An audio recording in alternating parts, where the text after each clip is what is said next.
আবারও চলছে ভারতের উত্তর পূর্বাঞ্চলীয় রাজ্য মণিপুর। উখরুল জেলায় নাগা ও কুকি এই দুই আদিবাসী সম্প্রদায়ের মধ্যে ছড়িয়ে পড়েছে সংঘাত সহিংসতা। দুই পক্ষের সংঘর্ষের পাশাপাশি বাড়িঘরে আগুন ধরিয়ে দেওয়া হয়। রোববারের সহিংসতায় অন্তত ২০টি ঘর পুড়িয়ে দেওয়া হয় বলে স্থানীয় প্রশাসনের দাবি। পরিস্থিতি সামাল দিতে এলাকায় অতিরিক্ত নিরাপত্তা বাহিনী মোতায়েন করা হয়েছে। সংঘর্ষের পর এলাকা জুড়ে পোড়া ঘরবাড়ি ও ধ্বংসস্তূপ পড়ে থাকতে দেখা গেছে। আইনশৃঙ্খলা পরিস্থিতির অবনতি ঠেকাতে সতর্কতা জারি করেছে স্থানীয় প্রশাসন। নিয়মিত টহল দিচ্ছে নিরাপত্তা বাহিনী। এরই মধ্যে পুড়ে যাওয়া বাড়িঘর পরিদর্শন করেছেন মণিপুরের উপমুখ্যমন্ত্রী লোসিদিখো। এ সময় ক্ষতিগ্রস্তদের সরকারের পক্ষ থেকে সহায়তার পাশাপাশি সংঘাত বন্ধে সব পক্ষকে শান্ত থাকার আহ্বান জানান।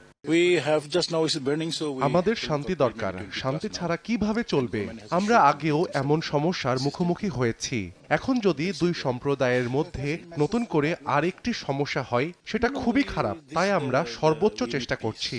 দুই সম্প্রদায়ই ইতিবাচক মনোভাব দেখাচ্ছে। তারা আরও বোঝাপড়া ও শান্তি চায়। ২০২৩ সালের মে মাস থেকে মণিপুরে বিভিন্ন সম্প্রদায়ের সহিংসতায় এখন পর্যন্ত প্রাণ হারিয়েছেন প্রায় ২৬০ জন। গৃহহারা হয়েছেন ৬০,০০০-এর বেশি মানুষ। অর্জিতা শেহজিন, সময় সংবাদ।